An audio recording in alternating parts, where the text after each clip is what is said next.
هذا القرآن يوحدنا لطريق الخير يوجهنا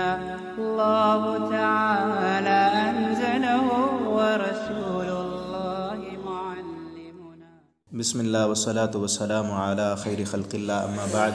أعوذ بالله السميع العليم من الشيطان الرجيم من همزه ونفخه ونفثه. بسم الله الرحمن الرحيم. وقالت اليهود عزير ابن الله وقالت النصارى المسيح ابن الله ذلك قولهم بأفواههم يضاهئون قول الذين كفروا من قبل قاتلهم الله أنى يؤفكون. وقالت اليهود، اور یہودیوں نے کہا عزیر ابن اللہ کہ عزیر علیہ السلام اللہ کے بیٹے ہیں. وقالت النصارى، اور عیسائیوں نے کہا مسیح ابن اللہ عیسیٰ علیہ السلام وہ اللہ کے بیٹے ہیں. ذالک قولہم، اللہ تعالیٰ فرماتے ہیں یہ ان کی باتیں ہیں. بافواہہم، جو اپنے منہ سے کہتے ہیں. یضاہئون، یہ مشابہت پیدا کرتے ہیں. قول الذین، ان لوگوں کی باتوں کے ساتھ کفروا، جنہوں نے کفر کیا. یہ ہیں تو اہل کتاب، لیکن اپنی ان باتوں کی وجہ سے یہ اب کافروں کے مشابہ ہو گئے ہیں. جس طرح کافروں سے لڑائی اور قتال کرنا ہے، اس سے پچھلی آیت میں ہے نا قاتل الذین لا یؤمنون باللہ، ٹھیک ہے نا، ولا بالیوم الآخر ولا یحرمون ما حرم اللہ. آگے فرمایا من الذین اوتوا الکتاب، ان لوگوں میں سے جن کو کتاب دی گئی ان سے بھی قتال کرو. آگے وجہ بتا دی کیوں قتال کرنا ہے ان سے، کیونکہ انہوں نے یہودیوں نے عزیر علیہ السلام کو اللہ کا بیٹا بنا لیا، عیسائیوں نے عیسیٰ علیہ السلام کو اللہ کا بیٹا بنا لیا، اور کافروں کے ساتھ یہ مشابہت انہوں نے اختیار کر لی ہے. کافر بن گئے ہیں یہ بھی. اب ان سے بھی قتال کرنا ہے اس وقت تک جب تک یہ جزیہ دینے پر راضی نہیں ہوتے اور اسلام کی حکومت کو قبول نہیں کرتے. اس وقت تک آپ نے ان سے قتال کرنا ہے. جی، انہوں نے مشابہت کر لی ہے کافروں کے ساتھ من قبل، اس سے پہلے. قاتلہم اللہ، اللہ کی مار ہو ان پر، اللہ قتل کرے ان کو. اللہ نے قتل کرنا ہے تمہارے ہاتھوں کے ساتھ. انا یؤفکون، بس کہاں وہ پھیرے جاتے ہیں. انہیں سمجھ نہیں آتی کہ اللہ کا بیٹا نہیں ہے. اللہ رب العالمین تو پاک ہیں. جی، اتخذوا احبارہم ورہبانہم، انہوں نے بنا لیا احبارہم اپنے علماء کو، ورہبانہم اپنے درویشوں کو، اربابا رب، من دون اللہ اللہ کے سوا، والمسیح ابن مریم، اور مسیح ابن مریم کو بھی رب بنا لیا. وما امروا، اور حالانکہ نہیں انہیں حکم دیا گیا تھا، الا مگر لیعبدوا اللہ، کہ صرف وہ ایک اللہ کی عبادت کریں. ایک تو جرم ان کا یہ تھا کہ عیسیٰ علیہ السلام کو اور عزیر علیہ السلام کو اللہ کا بیٹا بنا لیا، اور دوسرا جرم ان کا یہ تھا کہ اپنے علماء کو رب بنا لیا تھا. اتخذوا احبارہم ورہبانہم اربابا من دون اللہ. حضرت عدی رضی اللہ تعالیٰ عنہ نبی کریم صلی اللہ علیہ وسلم کے صحابی ہیں، پہلے عیسائی تھے اور عالم تھے عیسائیوں کے. مسلمان ہوئے جب یہ آیتیں نازل ہوئی نا کہ انہوں نے یہودیوں نے اپنے علماء کو، درویشوں کو رب بنا لیا، تو حضرت عدی آ کر کہنے لگے اللہ کے نبی صلی اللہ علیہ وسلم، ہم نے تو اپنے علماء کو رب تو نہیں بنایا تھا، ہم ان کی عبادت تو نہیں کرتے تھے. اللہ رب العالمین فرماتے ہیں کہ یہودیوں نے علماء کو رب بنا لیا تھا. تو آپ صلی اللہ علیہ وسلم نے فرمایا کیا تم اپنے علماء کی اس قدر اطاعت نہیں کرتے تھے کہ تمہارا عالم کہہ دیتا کہ یہ کام حرام ہے تم اسے حرام سمجھتے تھے بغیر دلیل پوچھے؟ وہ عالم اپنی زبان سے کہہ دے یہ کام حرام ہے تم حرام سمجھتے تھے؟ کہنے لگے جی ہم حرام سمجھتے تھے. تمہارا عالم کہہ دیتا یہ چیز حلال ہے تم اسے حلال سمجھتے تھے؟ کہا جی ہم حلال سمجھتے تھے. آپ صلی اللہ علیہ وسلم نے فرمایا یہی رب بنانا ہے. تم دلیل پوچھتے نا، تم ان سے یہ پوچھتے کہ اللہ نے کون سی چیزیں حلال کی ہیں، کون سی چیزیں اللہ نے حرام کی ہیں. تو اس سے یہ معلوم ہوا جو بندہ کسی انسان کے بتائے ہوئے حلال کو حلال کرے، اس کے بتائے ہوئے حرام کو حرام سمجھے، ایسے سمجھے اس نے اس کو رب بنا لیا ہے. حلال اور حرام کا اختیار کسی انسان کے پاس نہیں ہے، اللہ رب العالمین کے پاس ہے. نبی کریم صلی اللہ علیہ وسلم نے بھی جب فرمایا نا کہ آپ نے وہ شہد والا واقعہ، شہد کھلائی آپ کی بیویوں نے، تو آپ نے کہا کہ آج کے بعد میں شہد نہیں کھاؤں گا، میرے اوپر حرام ہے. تو اللہ رب العالمین نے آیت نازل فرمائی یا ایھا النبی لم تحرم ما احل اللہ، اے نبی آپ اس چیز کو کیوں حرام کرتے ہیں جو اللہ نے آپ کے لیے حلال کی ہے. حلال و حرام کا اختیار صرف اللہ کے پاس ہے. آج بھی اگر کوئی کلمہ پڑھنے والا کسی عالم کی بات کو حرف آخر سمجھتا ہے کہ میرے امام نے، میری مفتی صاحب نے، میرے استاد نے مجھے کہہ دیا یہ چیز حلال ہے تو میں حلال سمجھوں گا، اس نے حرام کر دیا تو پھر حرام ہے، ایسے سمجھو اس نے اپنے امام اور عالم کو رب بنا لیا ہے. جی، حالانکہ صرف حکم دیا گیا تھا الا لیعبدوا الہا واحدا، صرف ایک ہی الہ کی عبادت کرو، الہ واحدہ. وہ ایک ہی الہ ہے، لا الہ نہیں ہے کوئی معبود الا ہوا مگر وہی، سبحانہ وہ پاک ہے، عما یشرکون ان ساری کاموں سے جو وہ شریک ٹھہراتے ہیں، اللہ کے بیٹا بناتے ہیں اللہ کا، اللہ کے مقابلے میں دوسروں کو رب بناتے ہیں، ان سب باتوں سے اللہ رب العالمین پاک ہیں اور بلند ہیں۔ یریدون یہ ارادہ کرتے ہیں، یہ کافر جن سے جہاد کرنے کا تمہیں حکم دیا جا رہا ہے، وہ چاہتے ہیں ان یطفئوا کہ وہ بجھا دیں نور اللہ، اللہ کے نور کو، بافواہہم اپنے منہ کے ساتھ، اپنے منہ کے پھونکوں کے ساتھ یہ اللہ کا نور بجھانا چاہتے ہیں۔ اور ان کی مثال تو ایسے جیسے کوئی اپنے منہ کی پھونکیں مار کرنا سورج کی روشنی کو بجھانا چاہے تو بجھا سکتا ہے؟ سورج کو دیکھ کر اس پر تھوکنا چاہے تو وہ تھوک الٹی اس کے منہ پر آئے گی نا، چاند کو دیکھے اور خوبصورتی اس کو نہ بھائے اور حسد میں آ کر اس پہ تھوکنا چاہے تو وہی تھوک اس کے منہ پر آئے گی۔ تو فرمایا یہ اپنی پھونکوں کے ساتھ، یہ منافق اپنی تدبیروں اور چالوں کے ساتھ اللہ کے اس نور کو، اس اسلام کی اس روشنی کو بجھانا چاہتے ہیں، لیکن وَيَأْبَى اللَّهُ اور انکار کرتا ہے اللہ، إِلَّا أَن يُتِمَّ نُورَهُ مگر صرف اس بات کا کہ وہ پورا کر دے گا اپنے نور کو، وَلَوْ كَرِهَ الْكَافِرُونَ اس حال میں کہ کافر اسے ناپسند سمجھتے ہیں، کافر ناپسند سمجھتے ہیں، جتنی مرضی کوششیں کر لیں، جتنی مرضی چالیں چل لیں، اللہ رب العالمین نے ہر حالت میں اسلام کے نور کو ہر جگہ پر پہنچا کے رہنا ہے۔ جی هو الذی وہ ذات ارسل رسولہ جس نے بھیجا اپنے رسول کو بالہدا ہدایت کے ساتھ، ودین الحق اور حق دین، سچ دین دے کر، کس لیے بھیجا؟ لیظہرا تاکہ وہ غالب کر دے اس دین کو، علی الدین تمام ادیان پر، کل سارے کے سارے دنیا میں جتنے بھی باطل ادیان اور مذاہب ہیں ان سب مذاہب پر، سب ادیان پر اس دین اسلام کو اس نے غالب کرنا ہے۔ وَلَوْ كَرِهَ الْمُشْرِكُونَ اگرچہ مشرک اس کام کو ناپسند سمجھتے ہیں، لیکن اللہ رب العالمین نے غالب کرنا ہے۔ یہیں سے آگے آیتیں اور واقعات آپ کو بتائیں گے کہ کس طرح اللہ رب العالمین نے حالات کھولے اور پورے عرب پر اسلام آپ صلی اللہ علیہ وسلم کے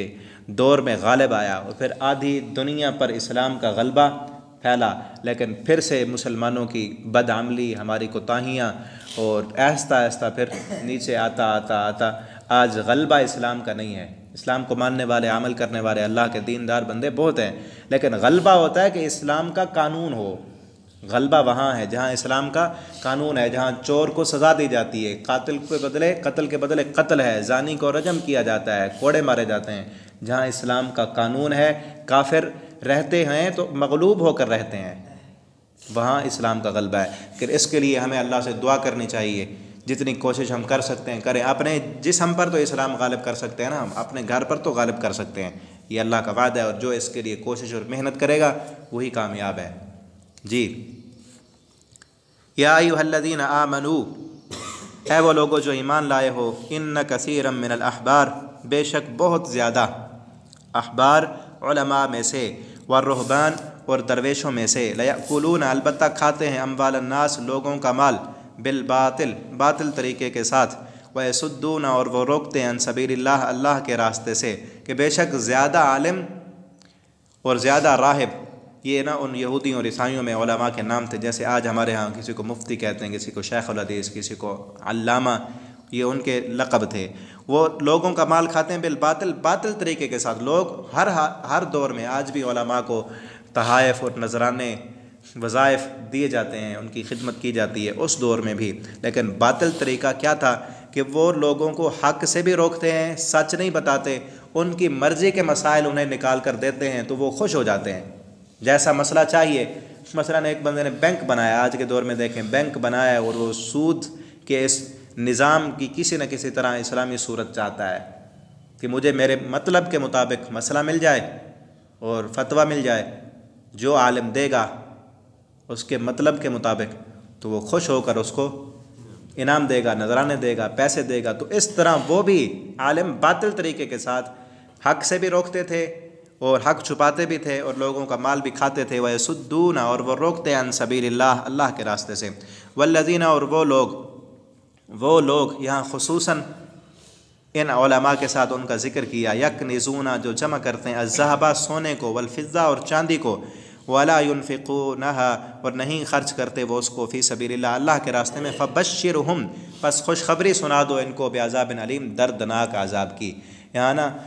صحابہ کرام میں سے حضرت ابو ذر رضی اللہ تعالیٰ عنہ کا موقف یہ تھا کہ سونا اور چاندی کو رکھنا بالکل حرام ہے، جو رکھے گا ان کو عذاب کی خوشخبری سنا دیں۔ لیکن باقی صحابہ کرام کا موقف اس کے بالکل برعکس تھا کہ وہ لوگ اس آیت سے مراد وہ سمجھتے تھے کہ وہ لوگ مراد ہیں جو سونا اور چاندی اور مال، سونا چاندی استعمال کر کے نا تمام مال مراد لیا گیا ہے، ٹھیک ہے نا۔ وہ اس مال کی زکوٰۃ نہیں دیتے، مال رکھتے ہیں لیکن زکوٰۃ نہیں دیتے، تو پھر ان کے لیے عذاب کی خوشخبری ہے جو زکوٰۃ ادا نہیں کرتے۔ آج بھی یہی ہے کہ جن لوگوں نے مال و دولت بنائے ہوئے ہیں، پیسے، بینک بیلنس، جائیدادیں، زمینیں، پراپرٹیاں، لیکن وہ ان کی زکوٰۃ ادا نہیں کرتے تو ان کو عذاب کی خوشخبری سنا دیں۔ لیکن جو انسان حرام نہیں کماتا، حلال اکٹھے کرتا ہے اور پھر اس میں زکوٰۃ بھی دیتا ہے، غریبوں کے حقوق بھی ادا کرتا ہے، اللہ کے مال کا حق دیتا رہتا ہے، تو اس کے لیے یہ وعید نہیں ہے۔ اور خصوصاً یہاں جو ہے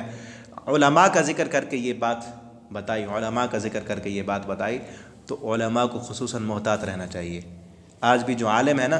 دین کی ترویج کرنے والے، پڑھنے پڑھانے والے، ان کو بھی لوگ دیتے ہیں، وظائف دیتے ہیں، ان کو تحفے تحائف دیتے ہیں، ان کی خدمتیں کرتے ہیں۔ اگر وہ، اور نبی صلی اللہ علیہ وسلم بھی تو لیتے تھے نا، آپ نے کوئی کاروبار نہیں تھا،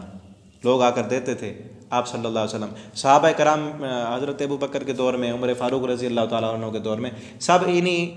چیزوں میں سے اپنے وظیفے مقرر کیے ہوئے تھے، اور اپنے اولاد کو، اپنے جو ہے نا معاملات سارے اسی سے حل کرتے تھے، لیکن انہوں نے اپنی جائیدادیں نہیں بنائیں، ٹھیک ہے نا۔ آج بھی جو عالم اتنا لے جتنے اس کی ضرورت ہے، ٹھیک ہے نا، اپنے آپ پر خرچ کرے، اپنے بچوں پر یا اپنے ماتحت لوگ جو اس کے تحت رہ رہے ہیں ان پر خرچ کرے تو ٹھیک ہے، کوئی حرج نہیں ہے۔ لیکن اگر دین کا استعمال کر کے، دین کا نام استعمال کر کے اتنی اپنی جائیدادیں بناتا پھرے اور سونا چاندی اکٹھے کرتے پھرے کہ جو اس کی جائیدادیں اس کی پھر وراثت بن جائیں، اس کی اولاد میں پھر منتقل ہو جائیں، تو وہ بھی انہی علماء سو میں سے شمار ہوگا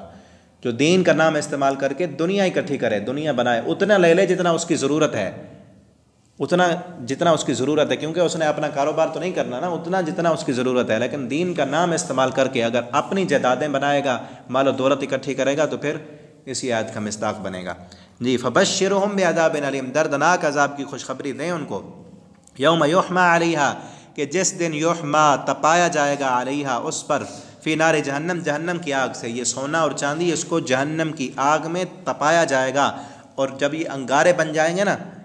اور پھر کیا ہوگا، فتقوا، پھر داغا جائے گا، بہا، ان انگاروں کے ساتھ، ان سونا اور چاندی کے ساتھ، جباہہم، ان کی پیشانیوں کو، وجنوبہم، اور ان کے پہلوؤں کو، وظہورہم، اور ان کی پیٹھوں کو، اور پھر کہا جائے گا، ھذا ما کنزتم، یہ ہے تمہارا خزانہ جو تم نے جمع کیا، لانفسکم، اپنی جانوں کے لیے، فذوقوا، پس چکھو تم، بما کنتم تکنزون، جو تم دنیا میں جمع کرتے تھے۔ یہ سارے چیزیں جمع کی نا، اللہ کے راستے میں خرچ نہیں کی، اللہ کے دین کے لیے خرچ نہیں کی، ان کی زکوٰۃ ادا نہیں کی، اب یہ مزہ چکھتے رہو، ٹھیک ہے نا۔ تو ہر اس بندے کو ڈر جانا چاہیے جو مال و دولت کے پیچھے پڑا ہوا ہے، دین کو چھوڑ کر، اسلام کو چھوڑ کر، اللہ رب العالمین کے فرامین کی پرواہ نہیں کرتا، حلال و حرام کو نہیں دیکھتا،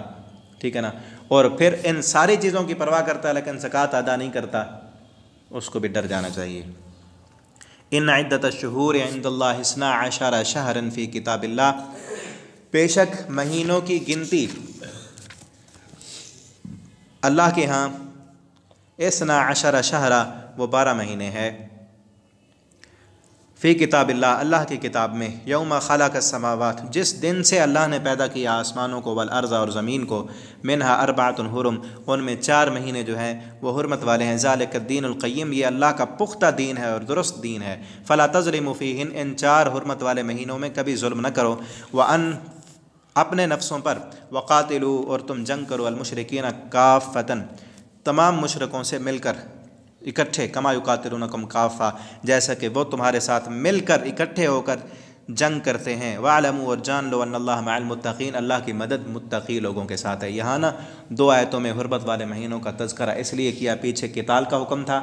اور پھر یہ کہا کہ 12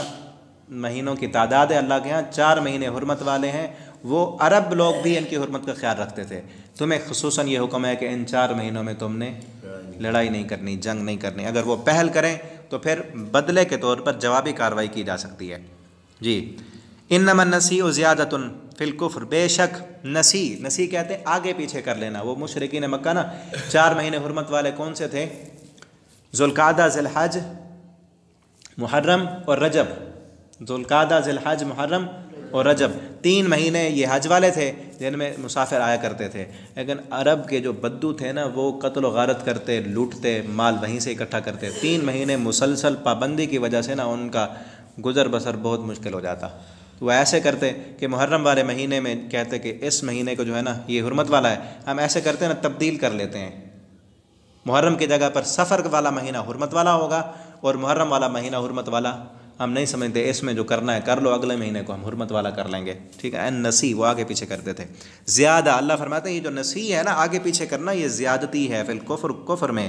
یضلوا گمراہ کیے جاتے ہیں، بہ الذین اس کے ساتھ وہ لوگ کفروا جنہوں نے کفر کیا، کافر لوگ ایسے کرتے ہیں، یحلونہ عاما ایک سال وہ اس کو حرمت والا سمجھتے ہیں، ویحرمونہ